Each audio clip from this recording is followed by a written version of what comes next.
বরকতহীনতার কারণ সম্পর্কে আলোচনা আজকে করি। আল্লাহ রাব্বুল আলামিন জমিনে বরকত রেখেছে, আকাশ থেকে বরকত নাজেল করেন। অফিস সামাই রিজকুম, আকাশ থেকে রিজিকের ফয়সালা হয়। রিজিক মানুষের ভাগে যা কিছু আসে, টাকা পয়সা শুধু নাই, যা কিছু হায়াত, সুস্থতা, যা কিছু আছে, আপনার ছেলে মেয়ে, উন্নতি অবনতি, সবকিছুর ফয়সালা আকাশে হয়। এবং আকাশ থেকে আল্লাহ রাব্বুল আলামিন যখন চূড়ান্ত ফয়সালা করেন, জমিনে সেই বরকতগুলি আপনি আমি ভোগ করি। যার ভাগ্যে যতটা বরকত রয়েছে এবং যে যতটা বরকত হাসিলের যোগ্যতা রাখে, এবং এই বরকতকে বৃদ্ধি করার বেশ কিছু মাধ্যম রয়েছে, সোর্স রয়েছে, সে মাধ্যমগুলি অবলম্বন করতে হবে।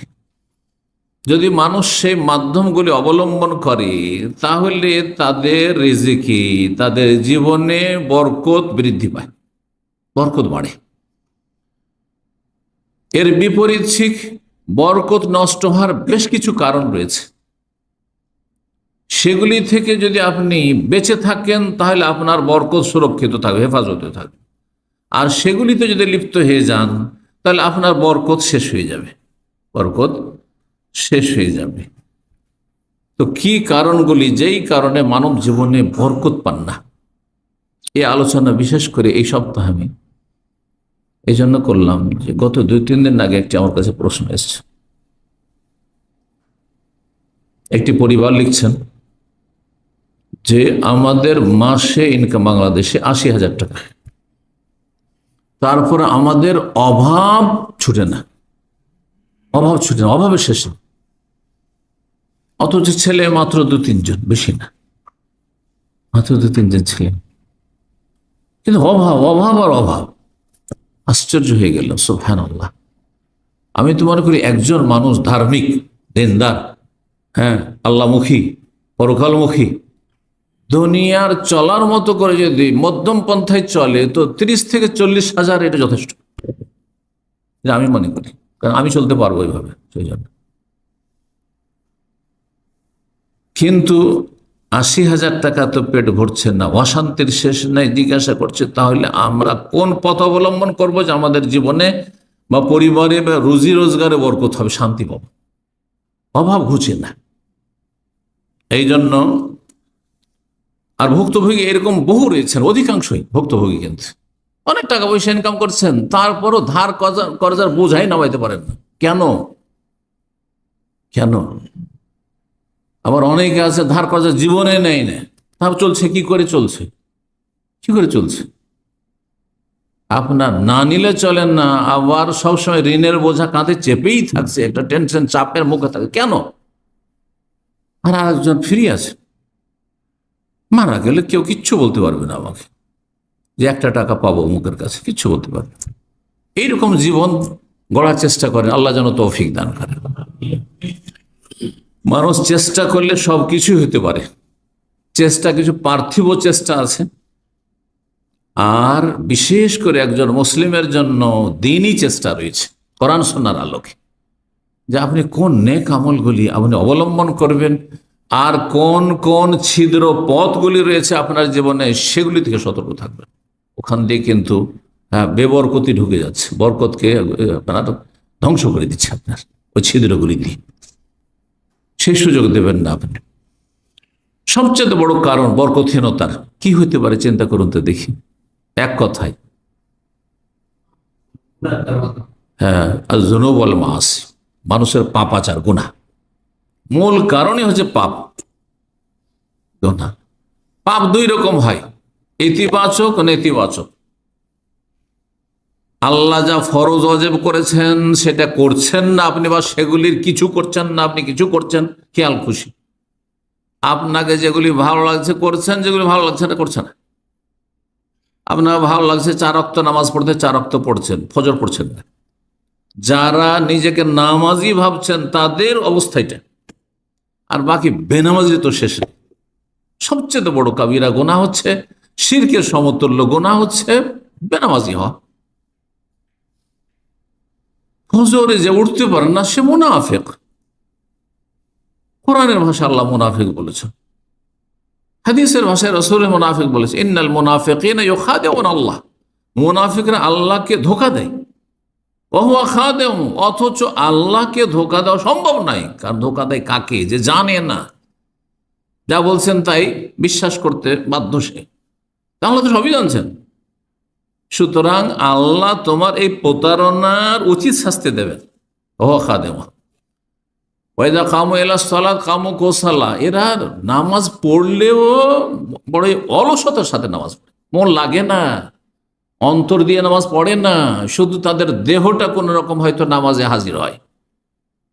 যত তাড়াতাড়ি শেষ করতে পারে নামাজ, পাখির ঠোকর মারার মতো, ঠিকা সারার মতো। কামু কুসালা ওরা ওনার নাস, লোক দেখানো নামাজ পড়ে। ওয়ালায়াজ করুন আল্লাহ ইল্লা কালিলা, আল্লাহকে সামান্য স্মরণ করেন, আল্লাহকে স্মরণ করেই না ইল্লা কালিলা, সামান্যতম ছাড়া। এই নামকে অস্তে আল্লাহকে স্মরণ করে, আল্লাহর জিকির আসলে নেই।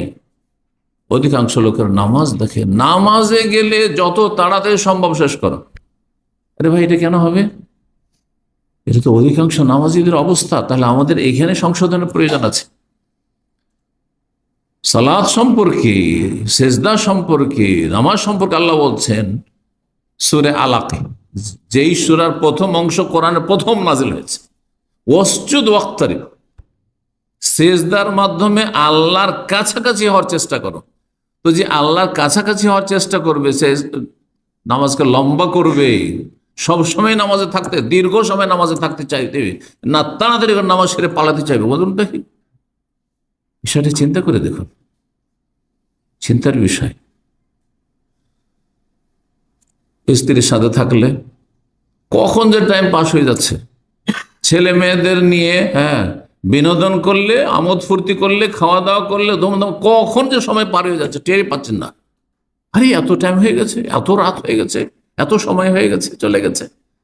কারণ সেখানে যত সময় দিচ্ছেন তত বেশি মজা পাচ্ছেন আপনি, বাস্তব সত্য কথা। কিন্তু সালাতে সময় দিলে মজা পাচ্ছেন না আপনি, এখানে তো ত্রুটি রয়েছে।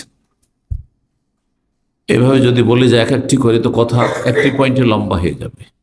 গুনাহ ইতিবাচক আর নেতিবাচক, সেখানে ফিরে আসি। ইতিবাচক গুনাহ হচ্ছে ফরজ যা করেছেন আল্লাহ, ওয়াজিব করেছেন জীবনের প্রতিটি ক্ষেত্রে, দৈনিক যতগুলি ফরজ ওয়াজিব, তাতে যদি ঘাটতি থাকে, ত্রুটি থাকে, তা আপনি পাপের জীবন যাপন করছেন, বরকতহীনতার কাজ করছেন। নেগেটিভ হচ্ছে যেগুলি আল্লাহ হারাম করেছেন, সেগুলিতে আপনি লিপ্ত হয়ে যাচ্ছেন। না করতে হবে সেগুলিতে লিপ্ত হচ্ছেন আপনি, যেগুলিকে বর্জন করতে হবে সেগুলিতে আপনি ডুবে আছেন, আপনি বিভিন্ন পাপে। আজকাল যারা বাহ্যিক প্রকাশ্য পাপে নেই, তারা গোপন পাপে লিপ্ত। একটি আলোচনা আমি করেছি কিছুদিন আগে, গোপন পাপ। গোপন পাপ মারাত্মক পাপ, মারাত্মক পাপ। মানুষের সামনে আমি বেশ ভালো মানুষ, মানুষের সামনে বাহ্যিক কাবিরা গুনাহ আমাদের জীবনে নেই, কিন্তু গোপনে যখন নির্জনে আপনি রুমে যাচ্ছেন, যখন আপনি সোশ্যাল মিডিয়া খুলছেন, আপনি ইউটিউব বা ফেসবুক বা অন্য কিছু সোশ্যাল মিডিয়া হোক না কেন, সেখানে আপনি যেগুলো নোংরা সাইট রয়েছে সেগুলো ভিজিট করছেন, আপনি খারাপ দৃশ্য দেখছেন, খারাপ কিছু শুনছেন, বদ অভ্যাস আপনার এমন নেশা হয়ে গেছে যে সেগুলিতে আসক্ত হয়ে পড়েছে। অনেকে এরকম আছে, নাসাল্লাহ সালামাত ওয়াল আফিয়া, আল্লাহ হেফাজত করুন। ভুক্তভোগীরা অনেকে, আমি এমন কিছুতে পর্নোগ্রাফিতে লিপ্ত হয়ে গেছি, দেখাই, বারবার চেষ্টা করছি, তারপরে আবার চলে যাচ্ছে।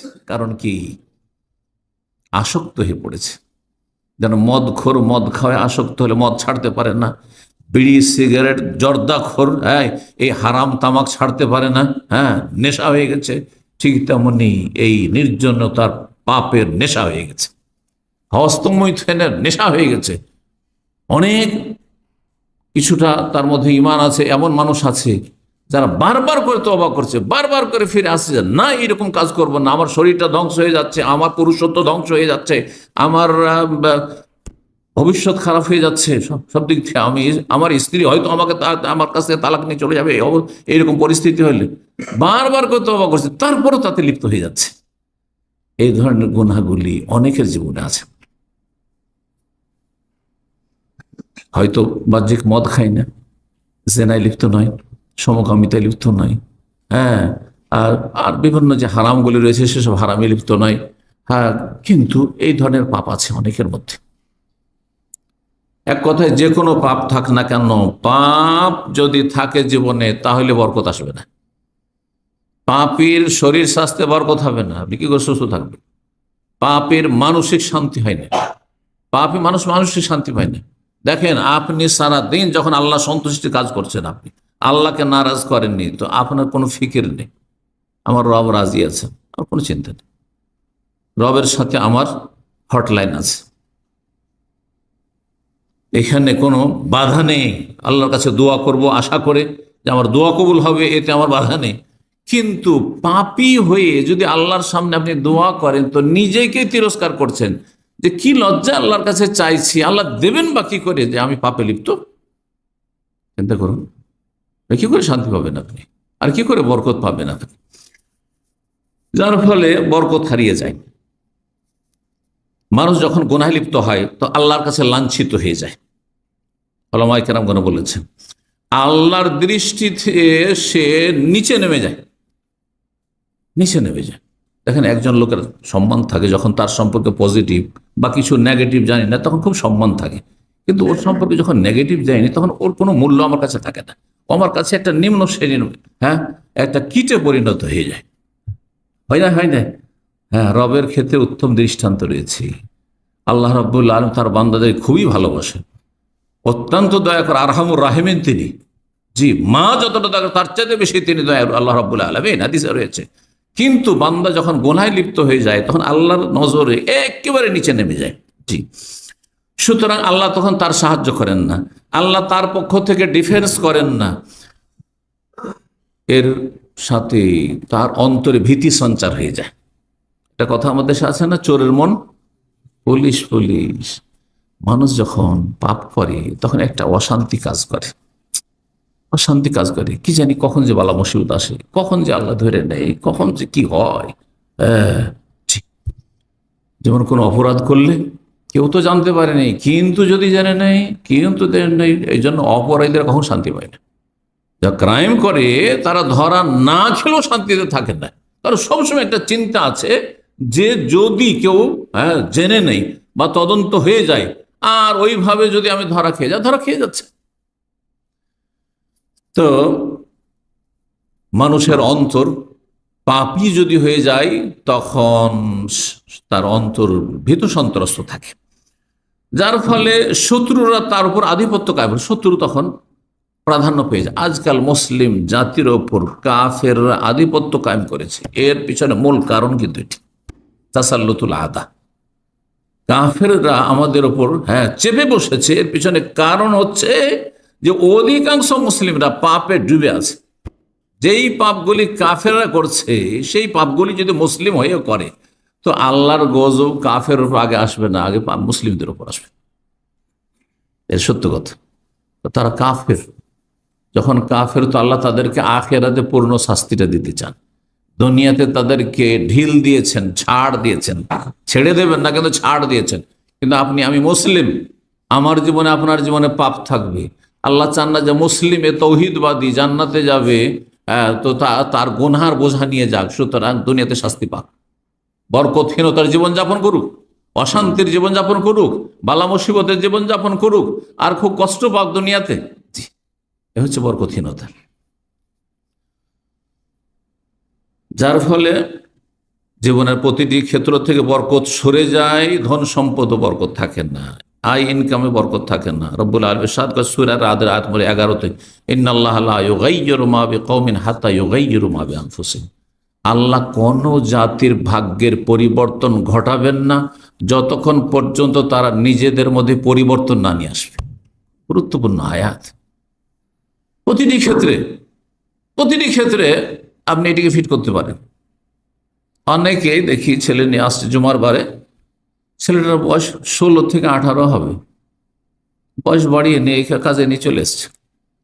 আমি তো আশ্চর্য, আমি নিজে 30 বছর বয়স পর্যন্ত পড়াশোনা করেছি, তারপরে শিক্ষকতার যুগে এসেছি, যদিও মাঝখানে কিছুদিন শিক্ষকতা করতে হয়েছে ফাঁকে ফাঁকে।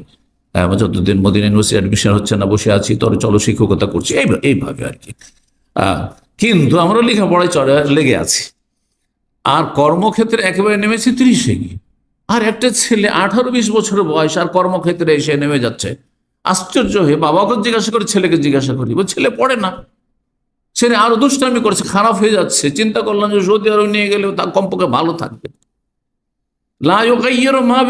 আল্লাহ কি করে পরিবর্তন নিয়ে আসবেন এই পরিবারে, এই ছেলে মেয়েদের মাঝে, যতক্ষণ নিজের মধ্যে পরিবর্তন না নিয়ে আসবে যে আমাকে লেখাপড়া করতে হবে, আমাকে বড় হইতে হবে, আমাকে ওপরে উঠতে হবে। এই জন্য একটি আলোচনা, একটি গুরুত্বপূর্ণ কথা আমি বলেছি, আবার বলছি আজকে। বিজ্ঞ জনদের কথা যে আপনি 10টি বছর যে লাইফে যদি একটু কষ্ট করতে পারেন, 60 বছর আরামে থাকবেন।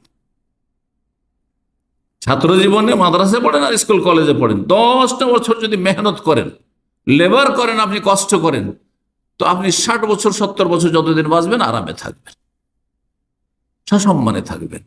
আর 10টি বছর যদি আইস আরাম করেন, ছাত্র জীবনে পড়াশোনা করবেন, দুষ্টামি, তাহলে 60 বছর কষ্ট করতে হবে, 60 বছর কষ্ট, সারা জীবন কষ্ট করতে হবে, যতদিন বাঁচবেন কষ্ট করতে হবে। এখানে আজকের আলোচনা শেষ করি। ওয়া জাযাকুমুল্লাহ খায়র। আল্লাহ রাব্বুল আলামিন আমাদেরকে নেক আমলে তৌফিক দান করুন। আল্লাহ আপনাদেরকে ভালো রাখুন, রুজিতে আল্লাহ বরকত দান করুন, শরীর স্বাস্থ্যে আল্লাহ বরকত দান করুন। আল্লাহ সমস্ত বালা মুসিবত থেকে আপনাদের সকলকে হেফাজত করুন। সুবহান রাব্বিকা রাব্বিল ইজ্জাতি আম্মা ইয়াসিফুন ওয়া সালামুন আলাল মুরসালিন ওয়াল হামদুলিল্লাহি।